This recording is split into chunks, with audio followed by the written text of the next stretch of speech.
Am I audible? Yes, ma'am. Okay. Good morning, everyone. On behalf of Department of Electronics Engineering and RAIT, I welcome you all for today's session of AICTE sponsored ATAL FDP on robotics. At bottom, robotics is about us. It is the discipline of emulating our lives, of wondering how we work. It is my proud pleasure to introduce today's session speaker, Professor Gajanan K. Birajdar. Gajanan K. Birajdar sir obtained his MTech in Electronics and Telecommunication Engineering from Dr. Baba Saheb Ambedkar Technological University, Maharashtra, India in 2004. He completed PhD is in the area of blind image forensic from Nagpur University, India in 2018. I welcome you, sir. He is working in the Department of Electronics Engineering, Ramrao Institute of Technology, Nerul, Navi Mumbai, affiliated to DY Patil deemed to be university. He is a member of various professional bodies like ISTE, IET, and IEI. He has published various papers in referee journal and international conferences. He has several book chapters, copyrights, and patents on his name. His current research interests are multimedia, security, and forensics. The title of today's talk is Introduction to Machine Vision. Machine vision is the use of a camera or multiple cameras to inspect and analyze objects automatically, usually in an industrial or production environment. The data acquired then can be used to control a process or manufacturing activity. Machine vision refers to many technologies, software and hardware products, integrated systems, actions, method, and expertise. This session covers the basics of image captures and types first. The session also covers details of image analysis, monadic and dyadic operations, spatial operations, and template matching. These image analysis algorithms are demonstrated using the machine vision toolbox. I now request Professor Birajdar sir to continue the session. Over to you, sir.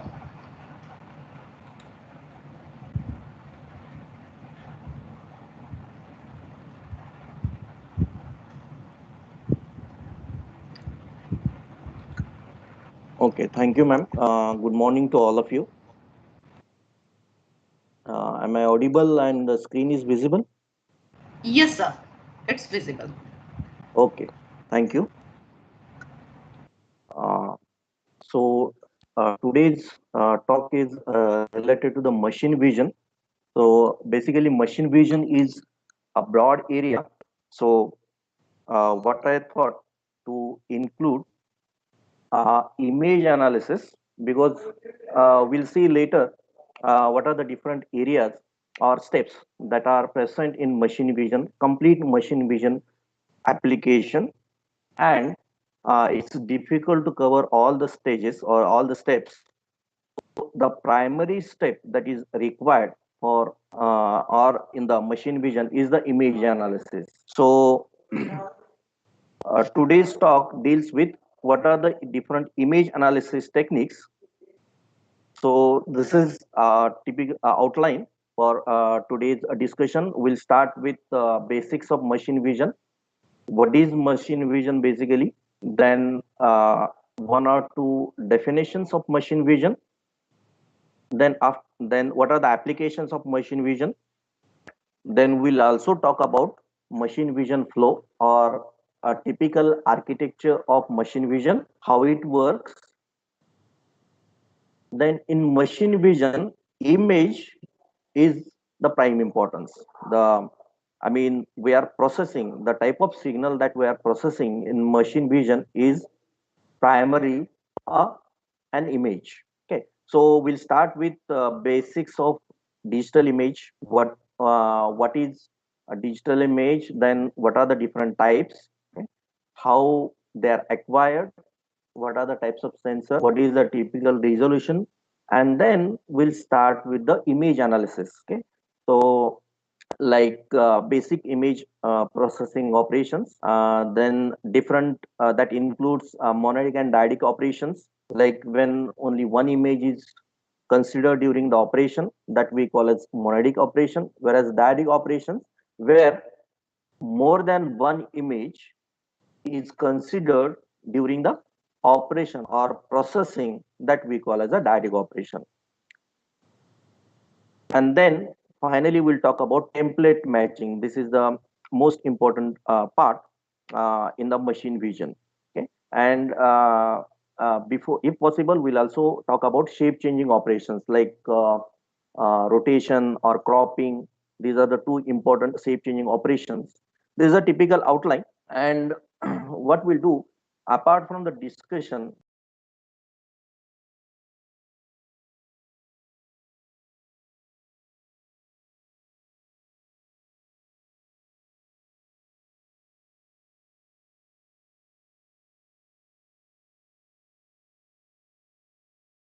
will implement all the discussions or all the image analysis techniques or all the operations, special operations or template matching examples by using this machine vision toolbox. Okay, so starting with defining what is machine vision. So it consists of all industrial and non-industrial applications. Okay, so whenever we talk about machine vision, it combines industrial application as well as non-industrial application, and it also combines hardware.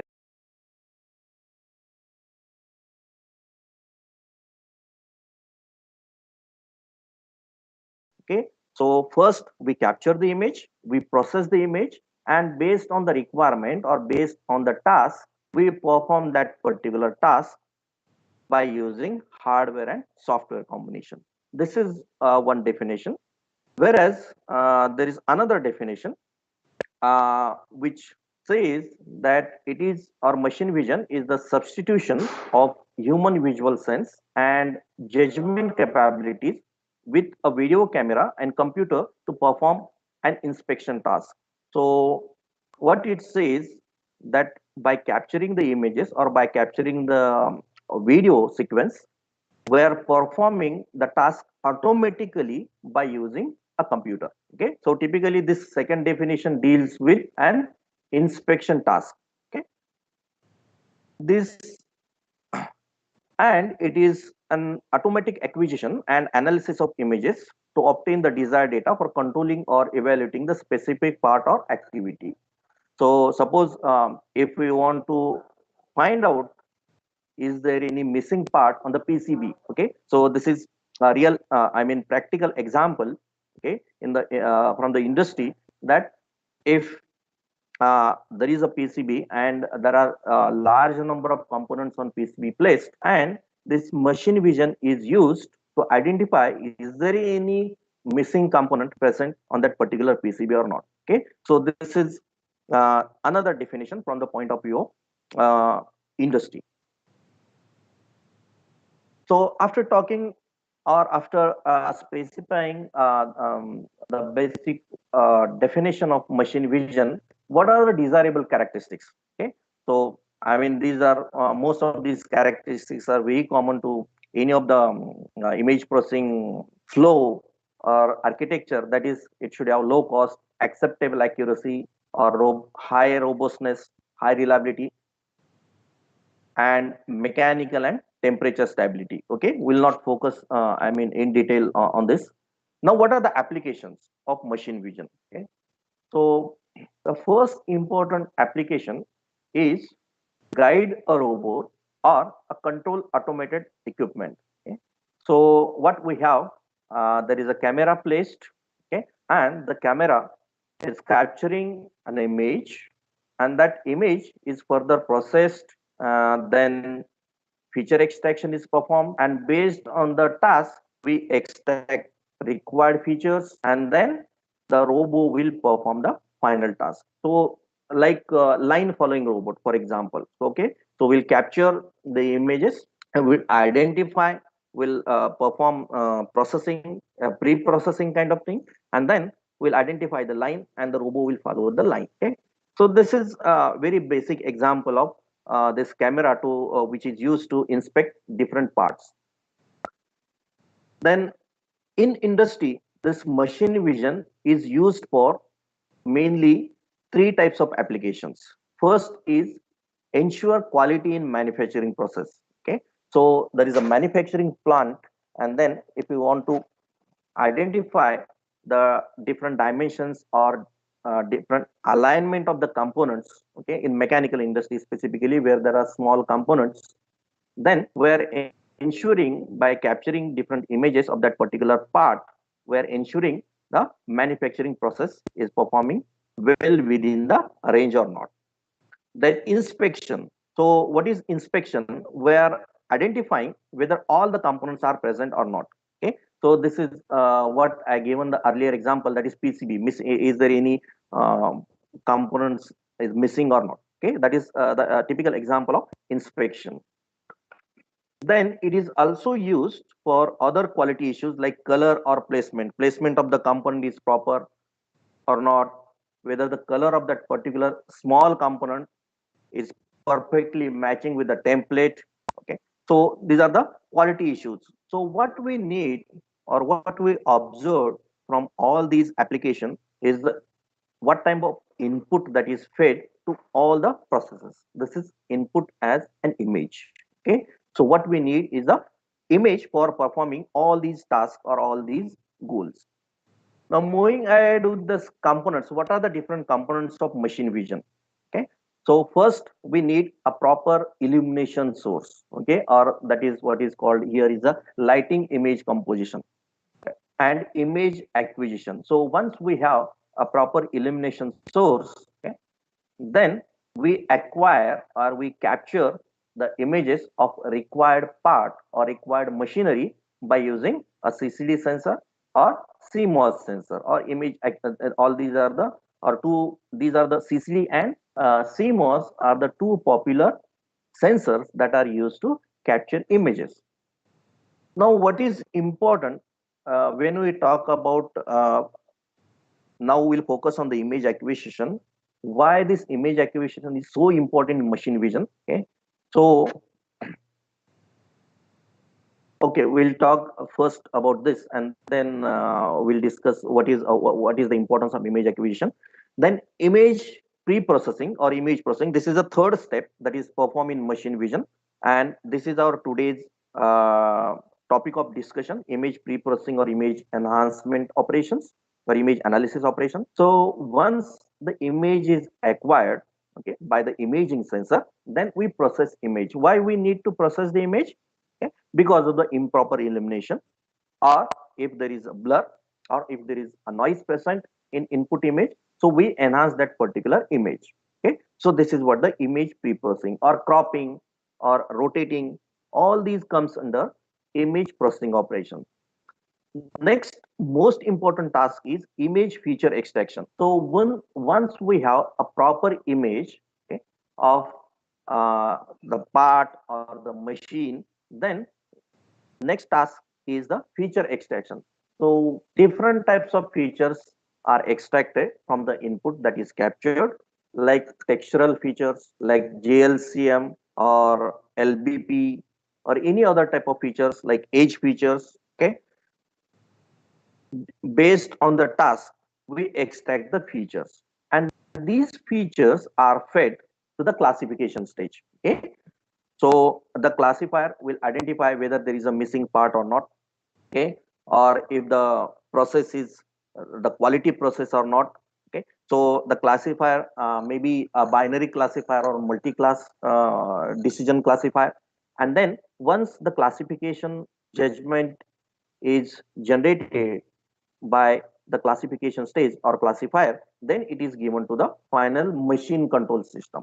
Okay, so this is a typical flow of machine vision system when where we acquire images first, then process the images, we extract the features, then decisions are made, and finally based on the decision we give the result to the PLC or the controller. Now, I was talking about image acquisition step and why it is so important. Okay. Now, the task of image acquisition is to create an image that is usable by the technology. That means whatever you are capturing or whatever the sensor, CCD or CMOS sensor that is capturing, it is fed to the machine. Okay, and it is not necessary one that is pleasing to the human eye. Okay, so what is important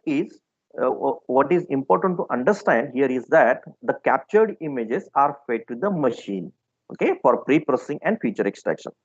And why this stage is so important? Because the success, around 85% to the success of any machine vision application is contributed by the proper capturing process. So once you capture the images, okay, you capture the image properly, okay, then more than 85% of the success of any machine vision application is depend upon this. So that's the reason why image acquisition is very, very important step. Now, in image acquisition, there is another factor that also important. Okay? So that is quality of the image. Now, how we measure the quality of image? By using two factors. One is the resolution. Okay, so like spatial resolution. When we talk about VGA 640 by 480. Okay, so this is typical a spatial resolution, and this spatial resolution is determined by the sensor size and quality of optics. Now, this resolution is important uh, in machine vision applications based on what type of component that you are interested to identify or inspect. Okay, so that's why remember in mechanical industry the resolution required is different. In electronics industry the resolution is required for that particular sensor is different. Okay, and the feature contrast. Now this feature contrast is related to the illumination source, or which is determined by the lighting techniques as well as the quality of optic. So what is important here in this equation is the resolution, and that depends on the sensor size. If you want to have a higher resolution, use the higher sensor size. Okay, like 1 MP, 1 megapixel, 2 megapixel, 4 megapixel. That depends upon the objects that you want to inspect. Okay, so this is about the basics of machine vision. What are the different components? Now, what we identified that the images are the input for the machine vision. So we'll talk about first what is an image, then how these images are represented, and then we'll start with the image analysis. So this slide which shows a very popular Elena image. The left hand side image shows a black and white image which has only two pixel components, either 0 or 1. Second or middle image, which we call as a grayscale image, where we have, if it is 8-bit image, then we have around 2 raised to 8, that is 256 resolutions. Whereas the third image, or exactly right hand side image, shows the color image. Okay, so where we have three channels or three components RGB combined together. Okay, so basically these are the three types. Now, when we define image, digital image, which is a two-dimensional function fxy. So there are two dimensions. So in speech we have only one dimension, whereas in this case it is a two-dimensional signal x and y. Okay, where in this x and y are called as spatial coordinates, whereas the amplitude f is called as intensity or gray level at that point. Okay, we'll see in detail while performing our experiments in MATLAB what are the spatial coordinates, what is intensity, what is the gray level value, and all this. Now, all the image processing operations are classified into three types, that is low level, mid level, and high level, based on what is input and what is the output of your processing box. Typically, machine vision, when we talk about machine vision applications falls under low level and mid level category. Okay. Now, this is a representation of image fxy, where x and y are spatial coordinates, where we have image size is n by m. So there are n number of rows and m number of columns. Okay. So this is how we represent F00, F01 to F0 n minus 1. So F00, F01, this is called as first row, second row, up to n number of rows, whereas this column wise we have m number of columns. So what is the spatial resolution of this image? N by m, number of rows n and number of columns m. Okay. Now this is shown as starting with F00. Please remember MATLAB where to start with F11. Okay. Now there are total intensity intervals if it is grayscale image 0 to L minus 1. So typically L is 8. Okay, because remember in medical applications we have 16-bit as well as 24-bit images also. But in machine vision application, 8 value is sufficient. So 0 to 7. So how many levels are there? L equal to 2 raised to k. K is 8. So 256. 2 raised to 8 equal to 256 labels are present in the grayscale images. And to compute number of bits that are required, okay, to store that digital image with size m by n is mnk. Okay, number of rows multiplied by number of columns multiplied by bit depth or number of bits.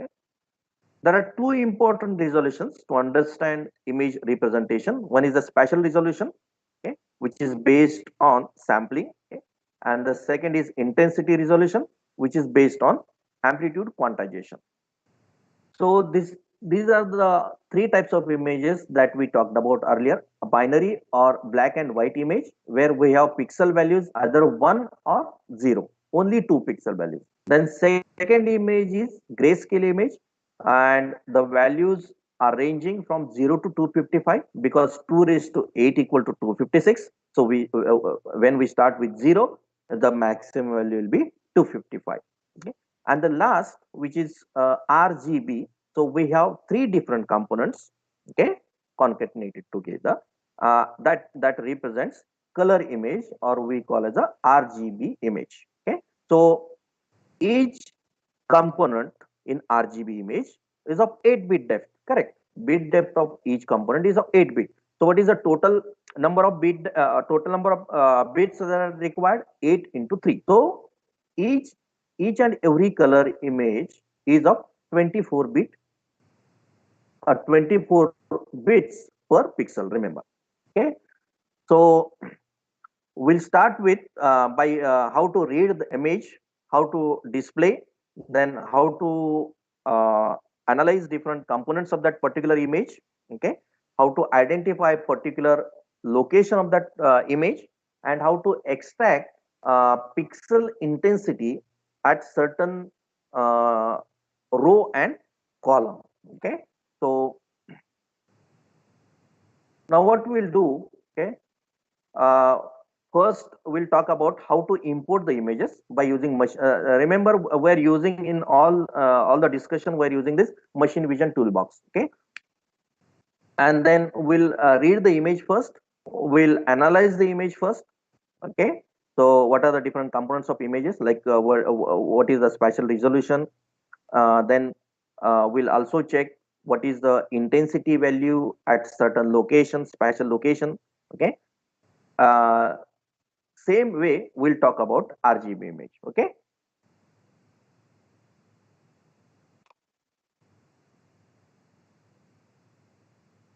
okay, what we'll do, the MATLAB screen is visible.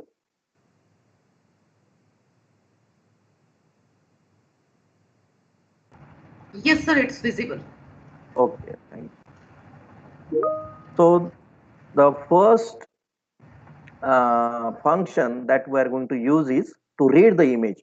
Remember, in MATLAB there is an inbuilt function IMRead. Okay, but in the machine vision toolbox, the function that is used to read input image is iRead. Okay, so iRead is used to read input image. Okay, so you can see here in the workspace a street. Okay, the variable or the street image, okay, that uh, is present in the folder the respective folder, we are reading and we are placing in the workspace with the variable name street. Okay. Now, when we want to analyze this, okay, the command is about.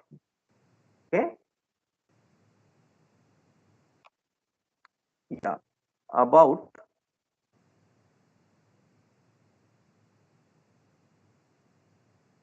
Okay. So you can see here 850, it shows whenever we write about state in MATLAB, we need whos, okay, who, WHO, and then state, then you will get all the information. But in this case, it is about state, then it shows 851 multiplied by 1280. That means that how many rows are there? 851. This image, state image consists of 851 rows and 1280 columns. Okay, and the size is of 1.1 MB. So how we computed size of the image? Okay, remember number of rows 851 times 1280. This image is grayscale image, so we multiply by 8. Okay, divided by in bytes.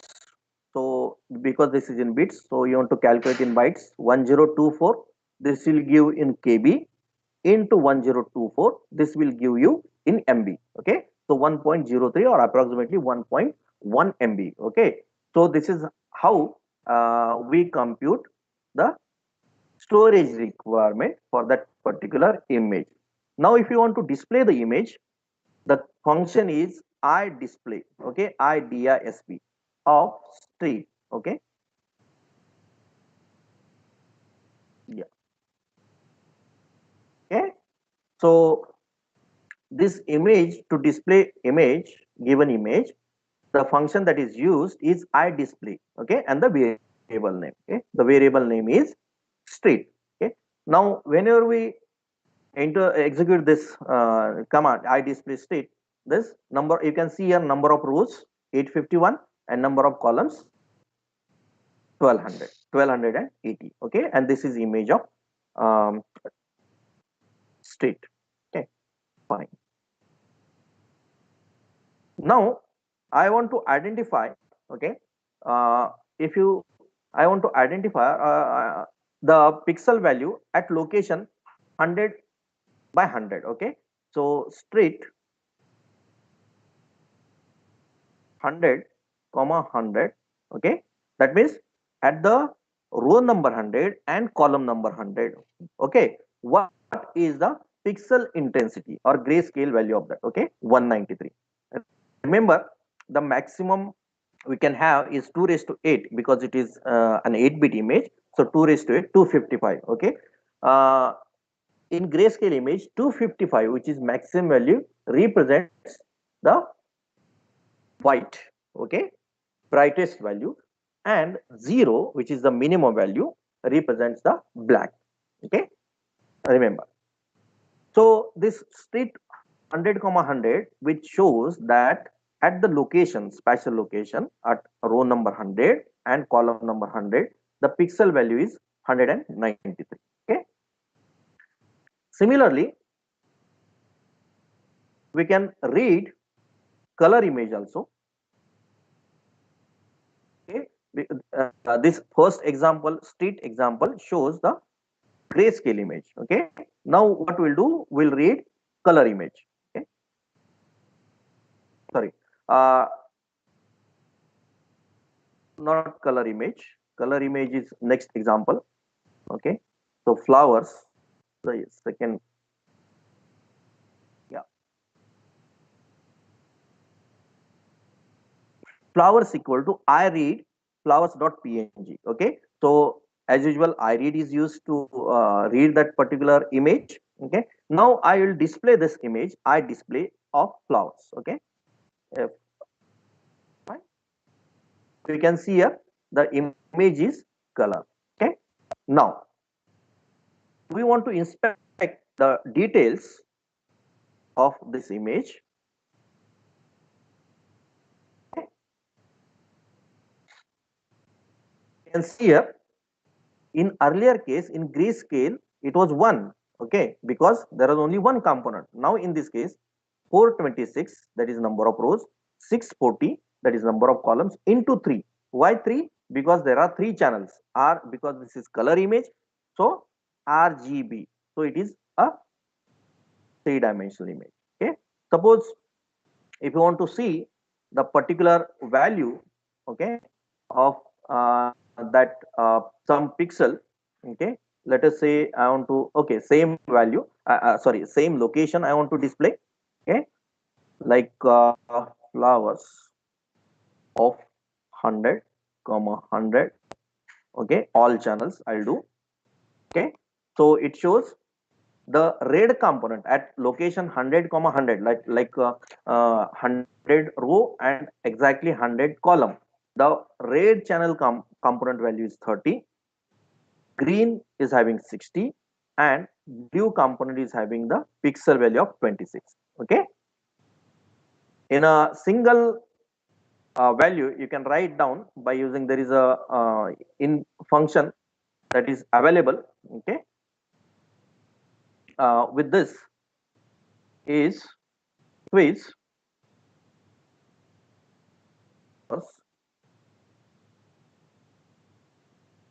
Okay, so 30, 60 and 26. Okay, so in a single go we can see the each component value RGB. Okay, so this is the function that is used is the squeeze. Fine.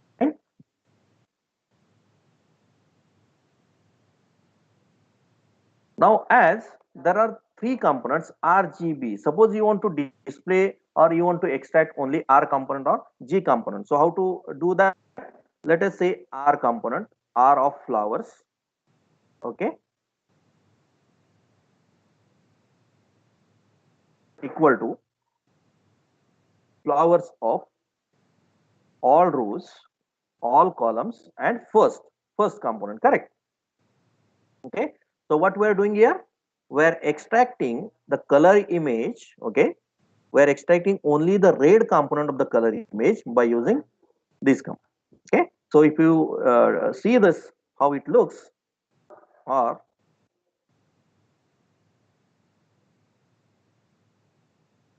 okay, you can see the color component. Similarly, if I want to extract green component, okay, then flowers second component. Fine, are you getting?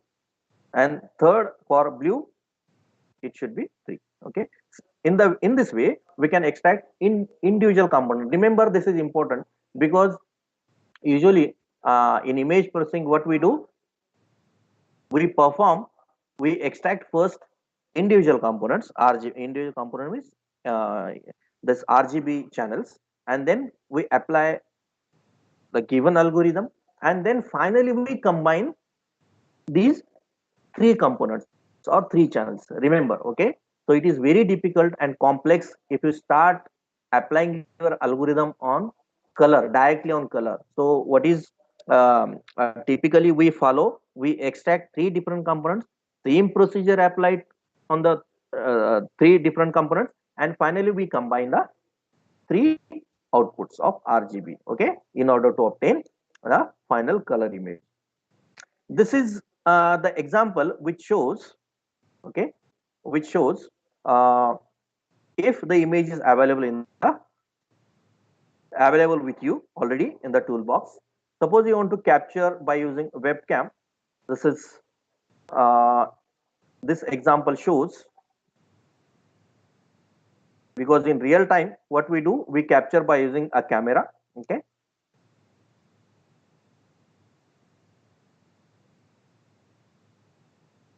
so we're defining a camera object. There is a command webcam. Okay, then we'll use a preview cam to see the camera or the object in the frame.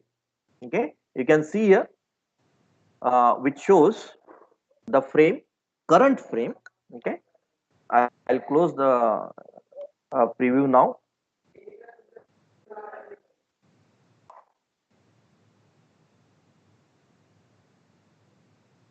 Then to capture the image in the current frame, there is a comma function called snapshot. Okay, so img snapshot of the object cam.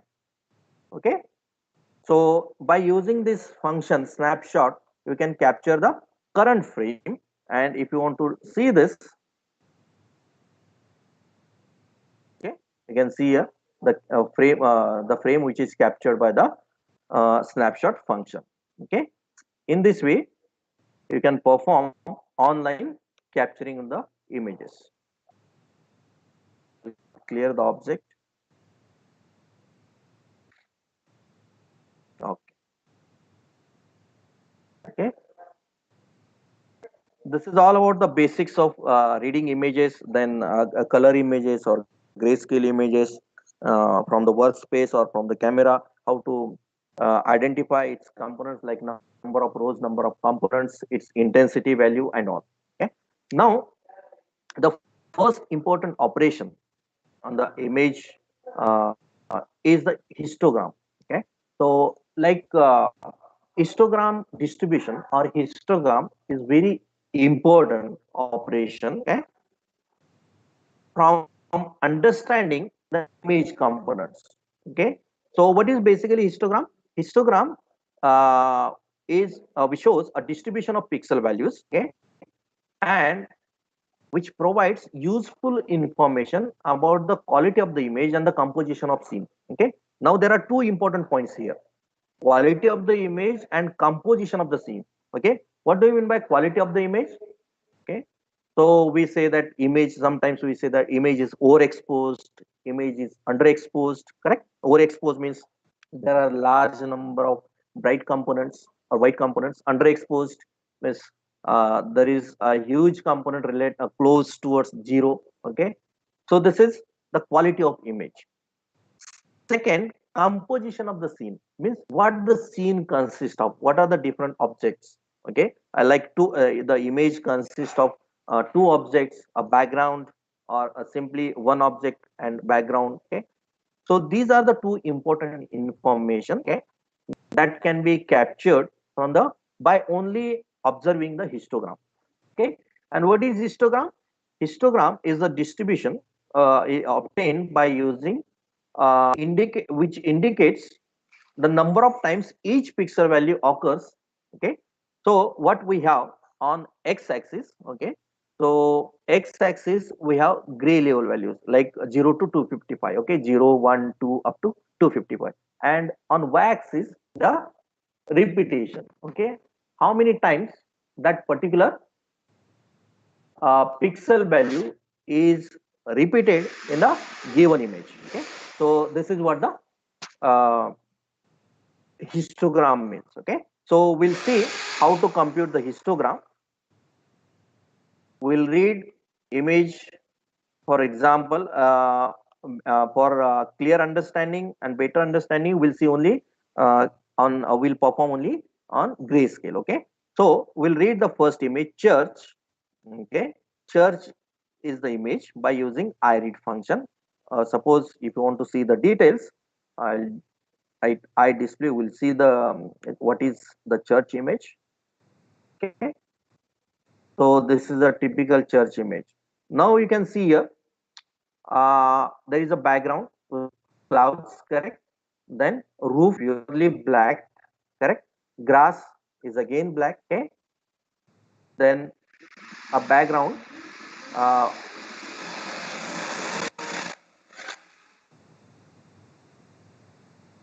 one.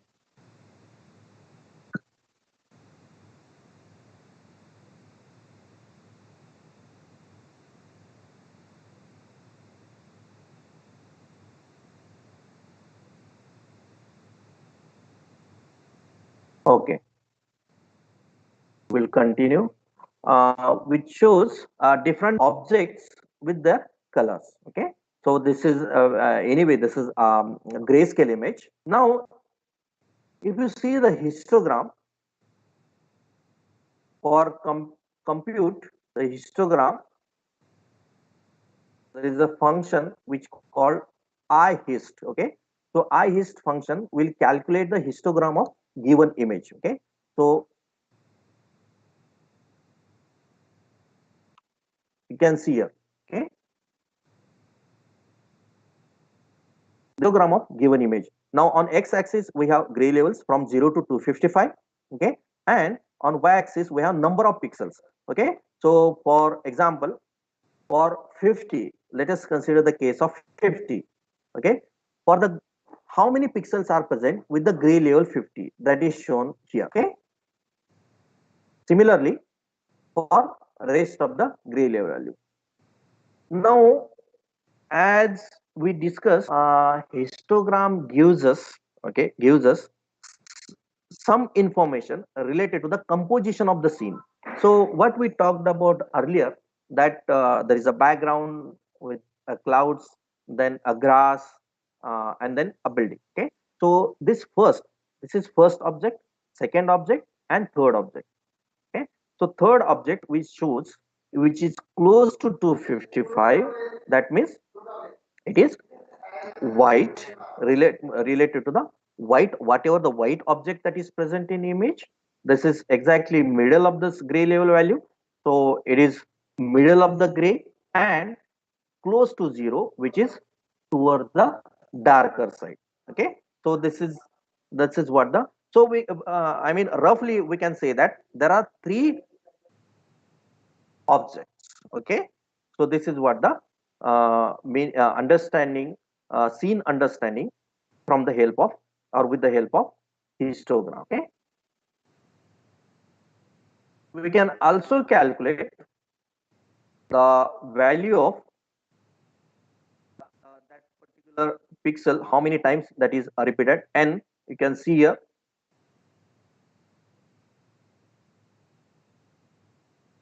where is n? Yeah, n is here. Okay, so you can see here the first pixel value is is not present.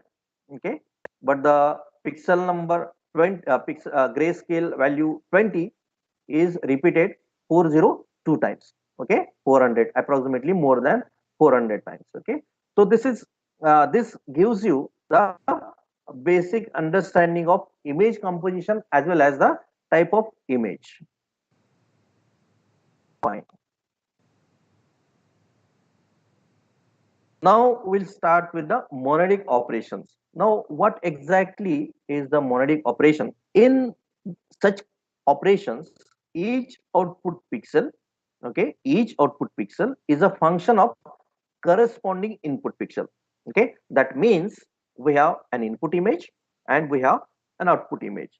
And whenever there is a processing, okay, whenever we are performing any monadic operation, then there is a one-to-one processing, okay, for each output pixel which corresponds to the input pixel. Okay, so left hand side image shows the input and right hand side which shows the output image. Okay, so W and H are usual number of rows and number of columns. W number of columns and H number of rows. Okay, so in monadic operation, what we do, the output image is UV, which shows the spatial coordinates of that particular image. O stands for output image. OUV is the function of input image for all UV, for all the spatial coordinates that are present in input image I. Okay, there are 5 important monadic operations from in the machine vision, like thresholding, staging, histogram normalization, gamma correction, and banding. Okay, so we'll see one by one, or by using this toolbox. So what we'll do,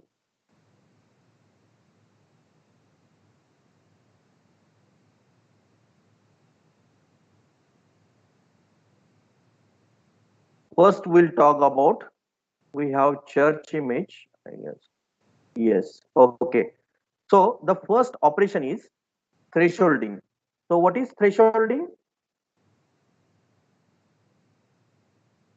Now, if you want to separate into two classes, okay, so based on the gray level value of that particular image, then we apply the thresholding function. Okay, so for example, the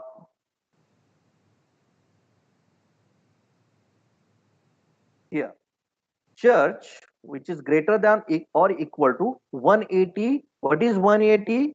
Intensity value. Remember, 180 is intensity value. What we are doing? Okay,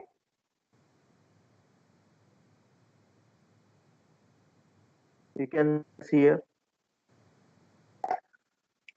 So whatever the values that are present, grayscale values greater than 180,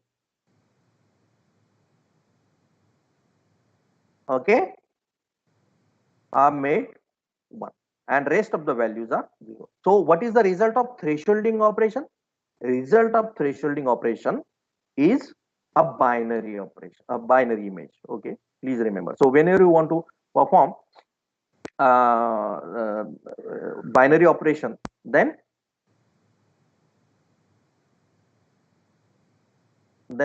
you have to use the thresholding operation.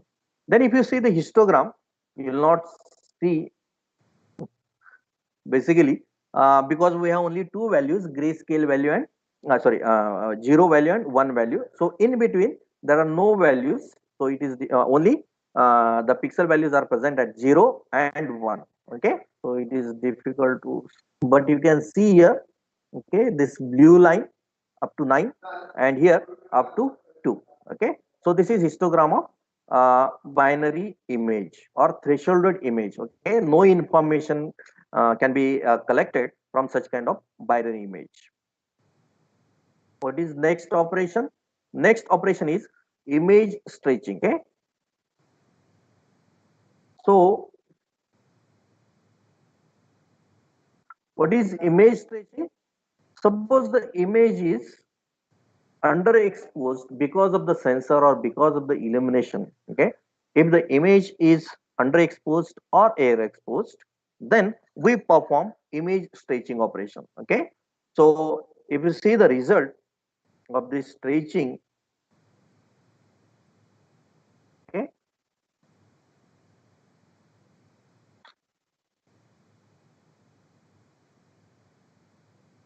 it should be church.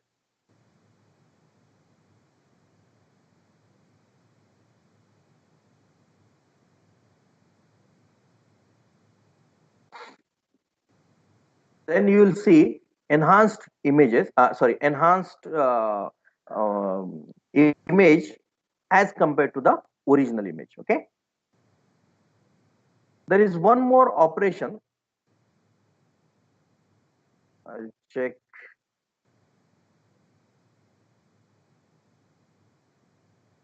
for the teaching binary. Yeah, okay. So this is our original image.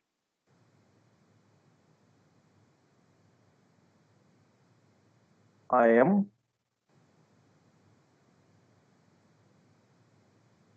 okay. So what we have to do is we have to convert.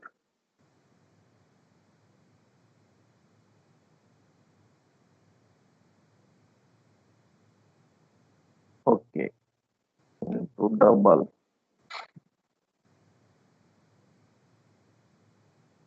Okay, fine.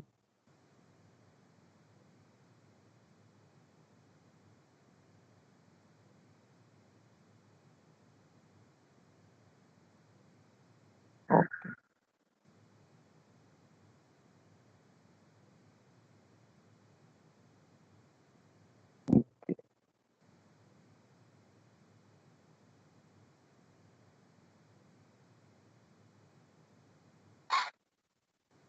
fine. Okay.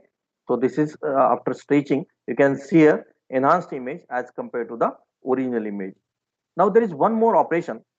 Here you can see a see histogram normalization or histogram equalization. Now if you see the histogram, let us see first what is the histogram of church image. Okay, I hist I hist of church. Okay. The histogram is not uniform, correct? So before understanding the histogram equalization, I'll tell you what is considered as an ideal histogram. Ideal histogram, in ideal histogram, the all the grayscale values are having the uniform distribution. That means a flat distribution. Okay, that means all the objects that are present, okay, or all the scene components that are present in input image should be of equal value. Anyway, this is never possible practically. This is what the ideal histogram. Now what we'll do, see this image. This is histogram of church image, okay, which is not again ideal. Now what we'll do, we'll perform histogram equalization on this image, okay, which is by using the function that is used to perform the histogram equalization is normalize histogram, I norm hist, okay.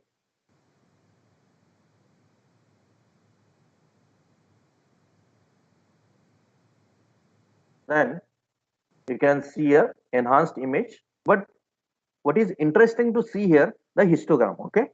Let us see the histogram of this enhanced after performing the normalized histogram, I hist of IM, okay. You can see here, okay. So now earlier there were no any pixels at 0 as well as 255, but after performing the histogram normalization, okay, some of the pixels are shifted towards 0, some of the pixels that were not present earlier at 255, okay, now shifted towards the 255, okay. So this algorithm, okay, histogram normalization algorithm will try to obtain uniform distribution, okay, uniform distribution of the pixels, okay. So this is what the uh, histogram normalization does. Then gamma correction, okay. So what is gamma correction? See, whenever we capture any images or any images that are encoded, okay, by the sensor, okay, the component that is sensed by that particular capturing element, CCD or CMOS, is the luminance component. If that particular component is underexposed or overexposed, then there is a problem of then we need a gamma correction, okay. So what we'll do, we'll perform inverse gamma, okay, or I gamma. The function that is used to perform this gamma correction is I gamma, okay, over the church image with the value 1 divided by 0.5, okay. So 1 divided by 0.5 roughly gives you 2.22, okay. Now what will happen in this case, if you see this image, I am see this image, what happened in this case, the image is darkened, okay, it is towards the dark side, okay, as compared to the original image, okay. Now what to do for obtaining brighter side? 1 divided by, I'll do 1.15, okay. So 1 divided by 1.45 will give me 0.6898, okay, 6897 approximately. So if I write I am equal to I gamma church 1 divided by 1.45, and if I see now the image which is gamma corrected image in this case is towards the brighter side, okay. That means, remember, when the gamma is 1, there is no any I mean the image is exactly equal to the original image. If it is less than 1, it is towards the brighter side. If it is greater than 1, towards the darker side, remember, okay. So this is how we perform the gamma correction. And the last one is the banding. Banding is nothing but the increasing or decreasing the resolution of number of gray levels, okay. So if I divide this church image by the factor 64, then you can see a 64. It was earlier 256, correct? 64 divided by 256. So it is 4. Okay. So 0, 1, 2. Earlier, the pixel values in church image were from 0 to 255. But now, in this case, the gray level values will be from 0 to 4.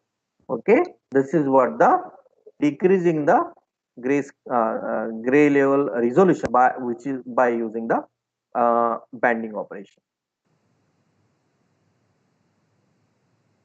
Now, most important thing that to understand from this monadic operations are, see, these all these operations like thresholding or histogram equalization or normalization or bending operation are typically used to enhance the image from the human perspective. Okay, but we have to keep in mind that there is no any new information is added to the image. Okay, so the original image components will be intact. No any new information will be added by using all these monadic operations. Okay, now we'll move towards the dyadic operations. So now in this, in monadic, what we seen is the function output image or the output pixel is the function of only a single pixel from a single image. Whereas in this case, each output pixel is a function of two corresponding input pixels. Okay, fine. So whenever we're performing dyadic operations at the input, we need at least two pixel values. Okay, and the corresponding output pixel will be processed by using this by performing any of the dyadic operation over the two input pixel values. So OUV, that is output image, which is the function of the I1 UV, that is the first input image, and the I2 UV, that is the second input image, for all U and V spatial coordinates that are present in I1. Okay, so now what are the different examples of this dyadic operations? Arithmetic operation like addition or subtraction or element wise operations. Now, before instead of explaining how this addition works in dyadic operation or subtraction works or point-wise multiplication works, we'll take one very interesting example of dyadic operation. Okay, so what is this example? This example shows the overlapping of subject or object over the background. Okay, and where this is useful?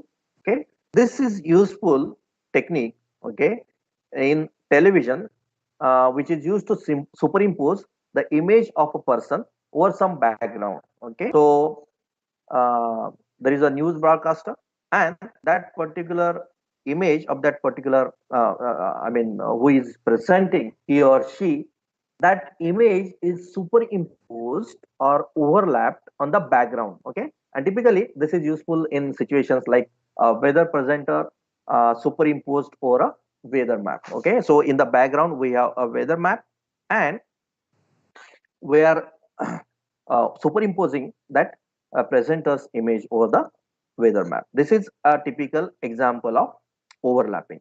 Okay, now what we have, now what is the requirement? The first requirement in this case is the subject. Okay, the subject which is to be superimposed on the background, okay, must be filmed against a blue or green background. Okay, because it is very easy to distinguish the background and the subject whenever there is a green background or the blue background, but typically we prefer green. Okay, I think you have seen this in and movies also. There is a green background and there is an object, and then finally in the processing, okay, or in the mixing, that particular subject, okay, is overlapped or superimposed on the actual background. Okay, so first thing we have to remember that the subject should be filmed against the green or blue background. Okay, so there are 10 steps. The first step, we'll see the steps first, and then we'll implement these steps with the help of machine vision toolbox. Okay, so the first step is load an image of a subject taken in front of green screen. So what is the what is required here? We require a subject and subject image where the background is complete green. Okay, fine. Now you cannot perform the processing with a the chromacity coordinates, whatever the coordinates that are extracted from this color image, because we need a linear component, or which we call as a linear tri-stimulus components. Okay, so what we do first, we compute the chromaticity components or coordinates. Okay, which converts the color image or gamma encoded color image into a linear tri-stimulus values. Okay, now as the subject is filmed against the background of green color, so this green component is sufficient. Okay, because whenever we generate linear tri-stimulus values, it these different values are generated like RGB. Okay, but we have a green color in the background, so we extract or we choose only the G component. Okay, now once we have this linear stimulus, tri-stimulus values of G component, then we compute the histogram, okay, of G values. Now what is G? G consists of a subject and green background. Okay, compute the histogram. Now we know that from the histogram we can understand the scene composition. So from the histogram, identify the threshold which is used to separate the background from the subject. So remember, when you see the histogram of this image, G image, you will find that there are two peaks. Okay, there are two peaks. One corresponds to subject and one corresponds to background. Now identify the threshold which separates the background from the subject. Okay, so once we have identified this, then next we create a mask image. Okay, now what is the mask image? Mask image is exactly similar to the subject. Okay, where the pixel is 2, that means the pixel is white wherever the part of the subject is present in given image. Okay, so once we have a mask image, as we have the background which is color image, so what we do, we apply this mask, okay, to all three color channels or planes. Okay, so we replicate it because our original input image is color RGB, so we apply these masks to three color planes independently. Okay, so once we have these masks with the three planes, next task is the collect the image of the subject without the background. Okay, so what we have the subject without any background. Now you can remove the background. Okay, now we have, once we have the subject without the background, load the background image. Okay, so now load the background image over which we want to superimpose the subject. Okay, now before superimposing, what we have to do is we have to scale and crop the background image to be the same size of our original image. Okay, so as to there should not be any error or any problems because of the scale change or any issues related to the spatial resolutions. Okay, so we scale and crop the background image. Okay, and the last stage is we add the subject with no background. Remember what we are doing? We are adding the subject without any background to the background without any subject. Okay, so what we have? We have a subject without any background and we have a background without any subject. Add these two or superimpose over the background image. Okay, so as to get the final superimposed image. Okay, so let us see how it works. Okay, so we have a subject.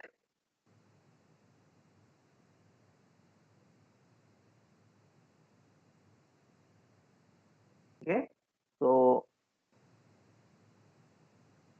we have a subject.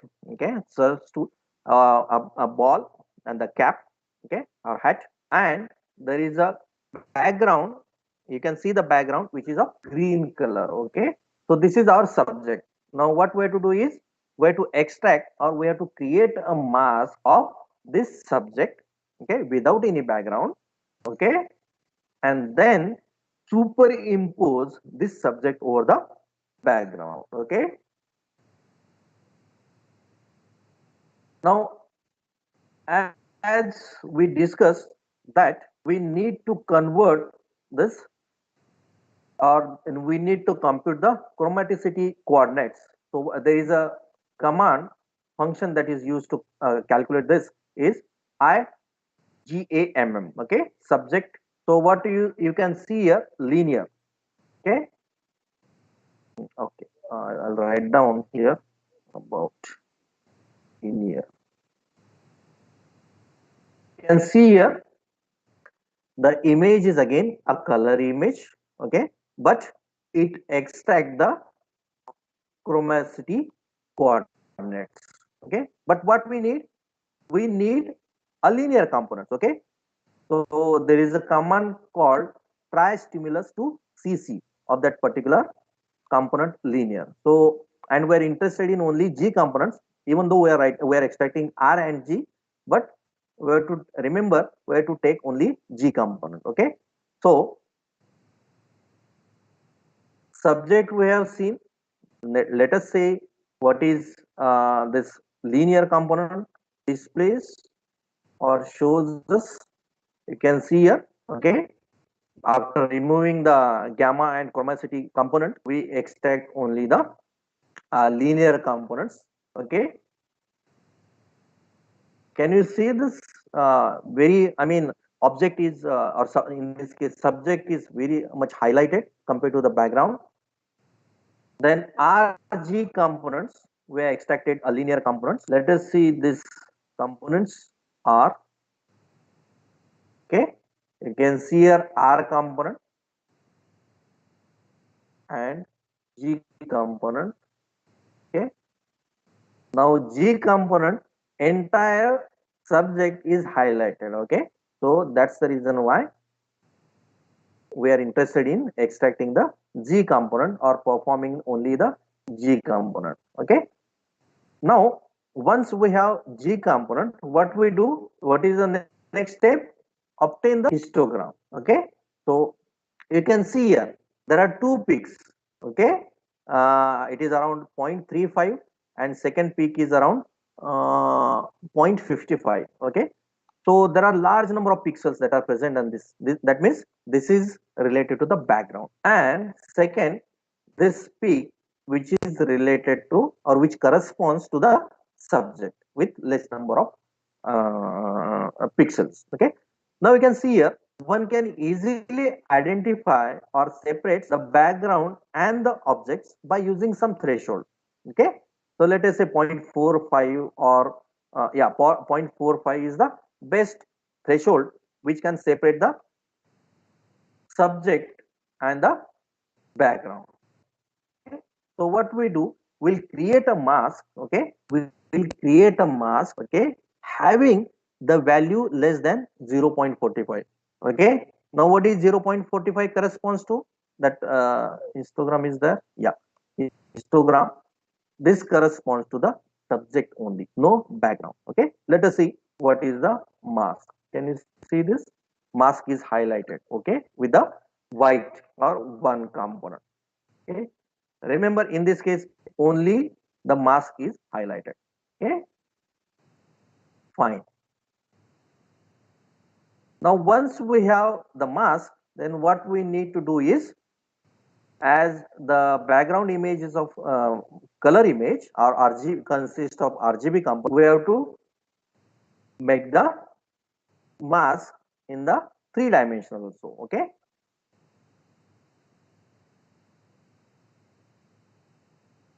mask 3 double.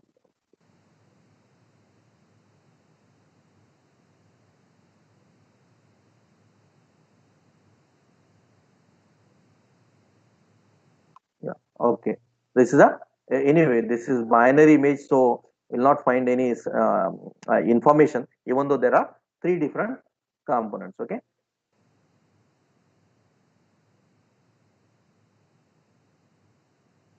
now what we'll see is interested to see here is the subject without any background. Okay, remember only in this case the subject is only highlighted. Okay, now what is the next task? Next task is capture or get the desired background. Okay, so BG is the background. Okay, you can see here background is the road. On this background we have to superimpose the subject. Okay, fine.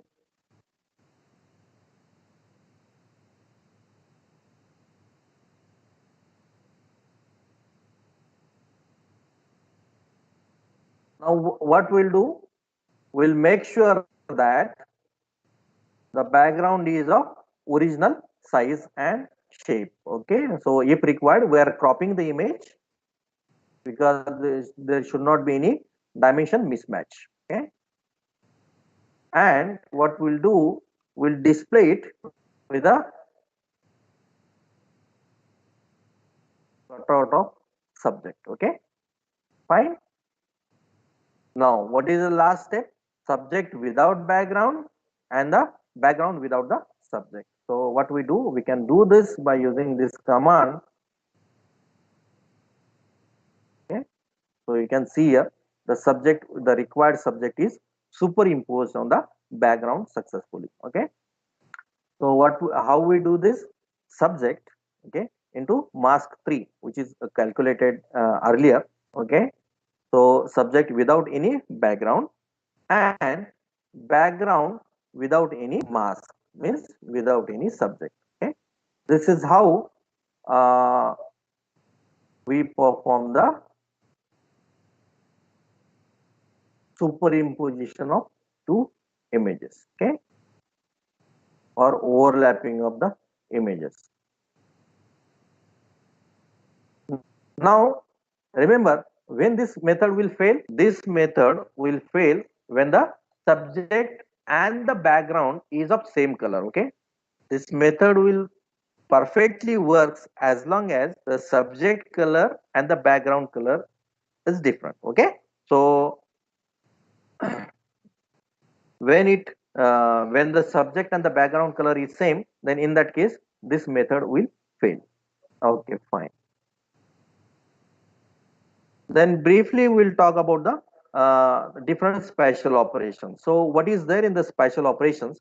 So earlier till now, okay, in the monadic or dyadic operations, you have seen here in the wherever there is a W, only one pixel. Now in this case W stands for window. Okay, wherever there are spatial operations to be performed or and given image, then in that case instead of single pixel we perform the spatial operations over a window. Okay, the window may be of 3 by 3 or 5 by 5 or 7 by 7 or 9 by 9 or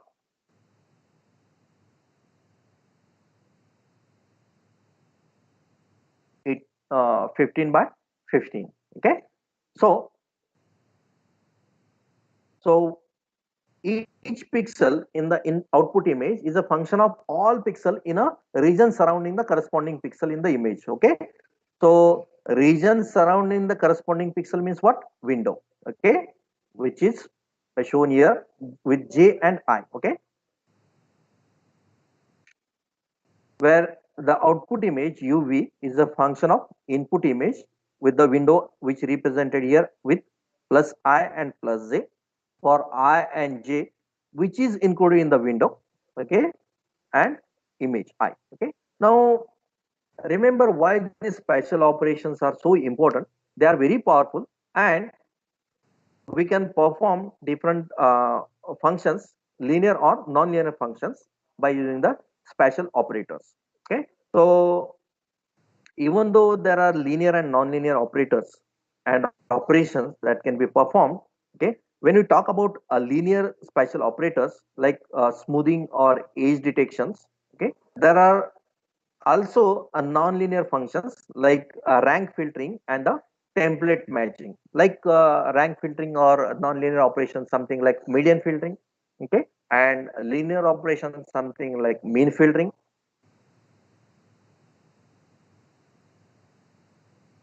Okay, briefly we'll talk about this linear spatial filtering. We have, okay, So first, starting with this linear spatial filtering, where we have a spatial operator, and the correlation with the input image is defined with the equation which is displayed here. The output image is computed, okay, with this some k value or the kernel value, which is operated over some window. Remember, which is not operated over entire image. Okay, so that means the neighboring pixel elements will be extracted first. The window function will be applied over that particular neighboring pixel. The response will be calculated. The convolution sum will be calculated. Okay, it will be reflected on the in the output image. Similarly, then the next window will be selected. Are you getting? This is what the linear spatial operations with which is correlation with the input image. In this equation, the k is the kernel, okay, kij, okay, or sometimes it is also called as filter coefficient, okay.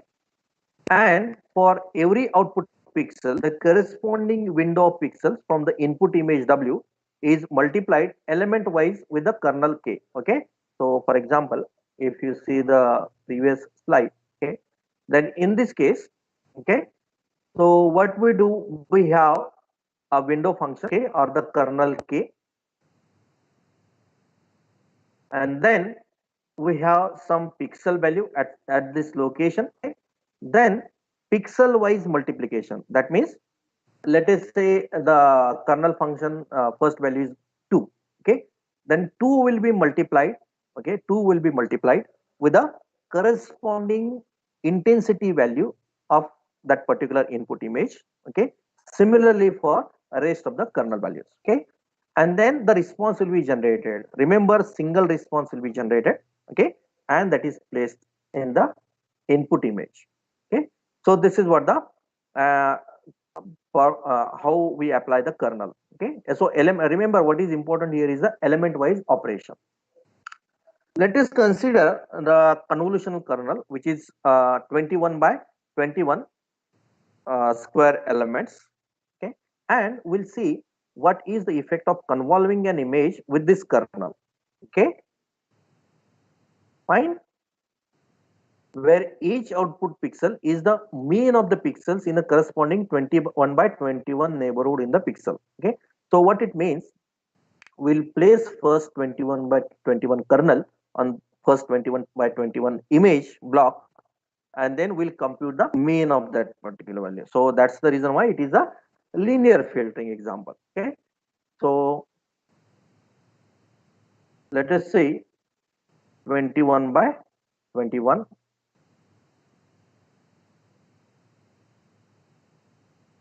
So we define a k with ones of this is a k is a kernel of ones of 21 by 21 divided by 21 square. So because the volume is 1, so if you see the sum, if you see the k, okay, it's if 21 by 21 if equal to c.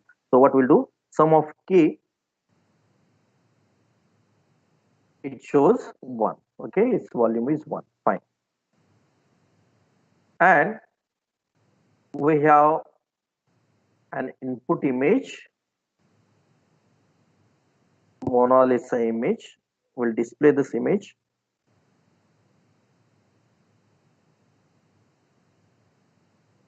Okay, this is gray image.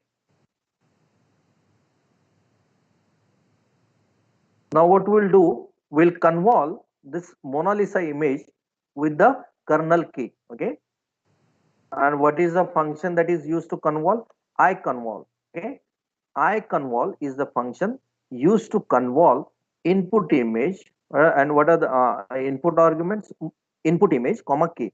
So what is Mona? Mona is the input image and k is the kernel, okay. If you see this image, what we can identify from this image, the image is blurred, okay, blurred in the sense the image is smoothened, okay. That means this kind of filter is something called as a low pass filter, okay.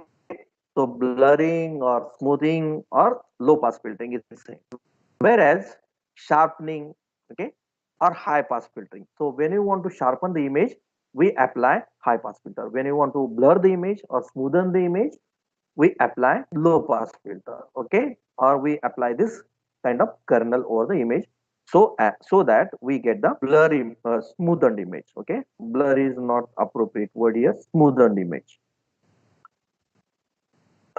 We can also apply a Gaussian kernel. Okay, and let us see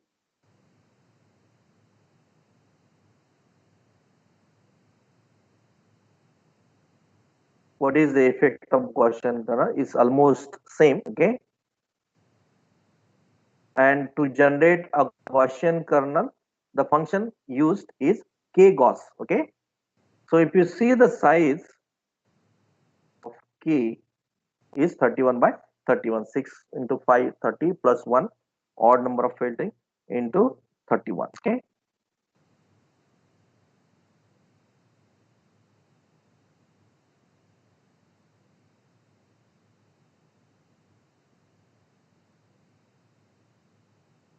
this is the same effect. So this Gaussian filtering, okay, and the first type of filtering that we have seen all comes under the smoothing effect. Okay, even we can see the kernel how it looks. Okay, you can see here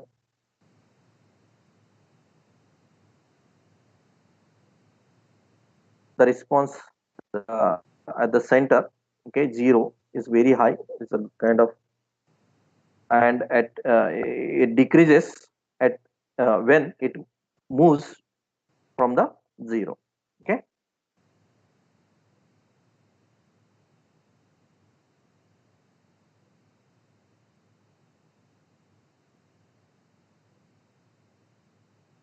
sir, how much time is there?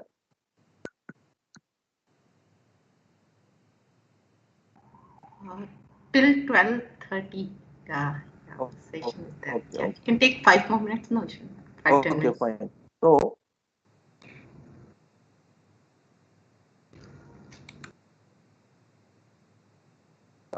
we'll take template matching and then we'll stop. We'll discuss briefly template matching because this is the most important operation used in machine vision as well as any of the industrial applications. So what is happening in the template matching, that we have a template. Template means a sample image. Okay, and then once we have a template T, and then uh, portion of image, okay, portion of image or complete image, okay, and that we want to identify any similar component, okay, any similar component which is similar to the template T is present or not in given input image. Okay, this is the purpose of template matching. Okay, so we have a template T and corresponding a portion of the image, and we're comparing. Okay, so whenever we talk about comparing or measuring the similarity of these two, we need some measure. Okay, similarity measure. Fine. So there are different similarity measures. Okay, to identify whether this template is completely matching or completely dissimilar to the part of the image or image itself. Okay, so in template matching, the kernel is an image or part of the image. Okay, image itself or part of the image, which we refer to as a template. Okay, and what happens in the template matching, we wish to find which parts of the input image are most similar to the template. Okay, so basically we are trying to compute the similarity measure or dissimilarity measure. So in machine vision, there are total basically three similarity measures that are used: sum of absolute difference (SAD), sum of squared difference (SSD), and normalized cross correlation (NCC). Okay, so these are the three similarity measures used in machine vision. Okay, so in addition to these three, there are measures with prefix Z, ZSAD, that is Z sum of absolute difference, ZSSD, that is Z of sum of square difference. Okay, that are also computed and used, okay, for the zero offset. Okay, that means the difference in mean of the two images. So what we do, we are not computing the difference between, okay, for example, see the first, I'll magnify this. Okay, see the first similarity measure, sum of absolute difference, okay, SAD. In this, we are computing absolute difference between the two images. Okay, one image you can consider as a template image, and one you can consider as part of the main image. Okay, now in ZSAD, okay, what we are doing, before computing the difference, absolute difference, we are we are subtracting the original image with the mean of that particular image. Okay, so what we do, we compute first mean, and then we subtract the mean image from the input image, and then we calculate the similarity measure. Okay, this is the meaning of Z in each of the case. Remember, in each of the case we are doing with the, wherever there is a Z, we are subtracting with the.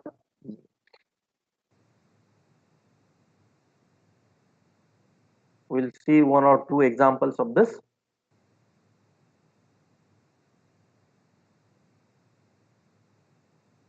Okay, so we'll read the Mona image and display this. Okay, so this is the input image, and now what we do, we want to extract eyes. Okay, display T, or smile is the, yeah, eyes. Okay, Mona Lisa eye is extracted as a template. Okay, so T is a template. Fine. Now, just to understand how these measures, okay, SAD, SSD, and NCC works, if you see this, okay, SAD, that is sum of absolute difference, okay, and all other components, all other measures, TT, okay, that is same we are computing. You can see here,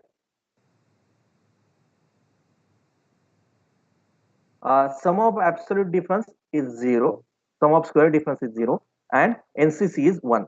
Now what it indicates, that both template and the image is matching perfectly. There is 100% match. Okay, okay, it should be there because we are using the same template for comparing. Okay, this example is just to understand SAD, SSD, and NCC. Fine. Okay, so whenever there is a match, complete match, then we say SSD and SSD equal to 0 and NCC equal to 1. Okay,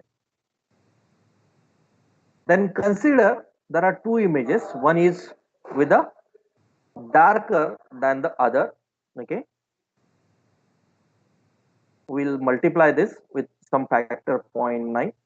Now you can see here the SAD, sum of absolute difference is it shows that, or it conveys that these two images are not same.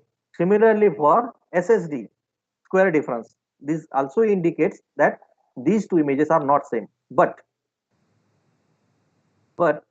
this last NCC, which shows 1, that means they are matching. How come? Because this NCC, normalized cross correlation, is invariant into the intensity variation. What we are doing here, by multiplying 0.9, it means we are changing the intensity variation. Okay, so so NCC is considered as robust feature, but remember, typically we use SED and SSD because NCC is computationally very expensive. Okay, it requires additions, multiplication, and square root operations.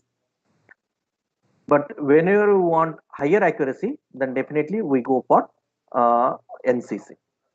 Okay, madam, and I'll show you the book from which taken all the content. This is the reference, Robotics, Vision and Control, Fundamental Algorithms in MATLAB, okay, by Peter Wong, Springer publication.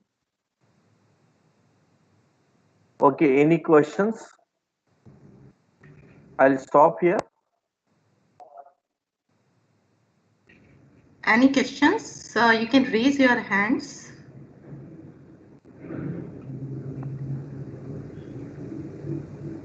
So there is a one question like can we remove any object or any part of the image without disturbing the other things using this dyadic operation? I mean, see, not each and every is applicable. I told you where it will fail. Okay, so when the subject color and the background color is same, okay, in that case it will not work. That means in not all the cases it will work. Okay. And we can like mix the two images also like there's some conditions applied. So Correct. Addition. yeah. That's I skipped that operation because this is considered in monadic operation, dyadic operation. So you can add two images, you can subtract two images. Correct. Or even multiply two images also. Okay, I think one queries raise the hand. Just a second. Yeah, 1 minute, sir. Uh, S. Khandekar, sir.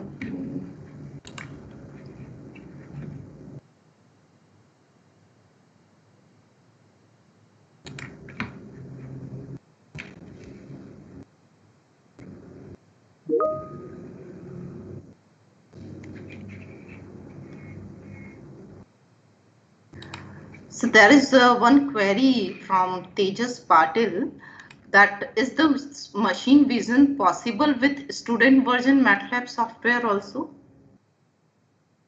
I don't, because for this machine vision explanation, I used that is freely available toolbox.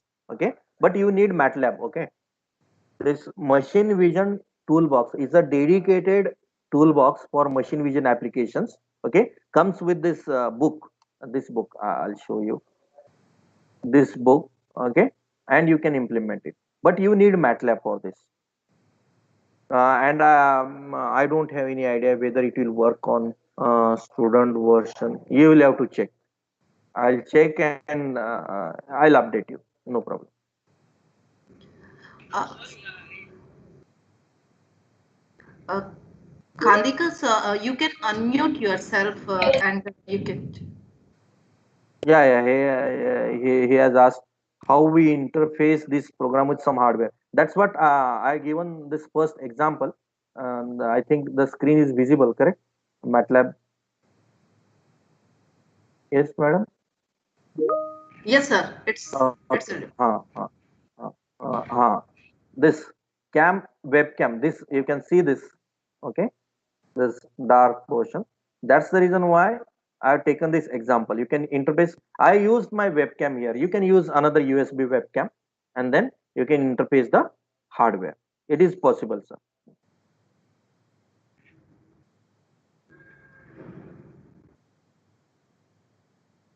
any other queries?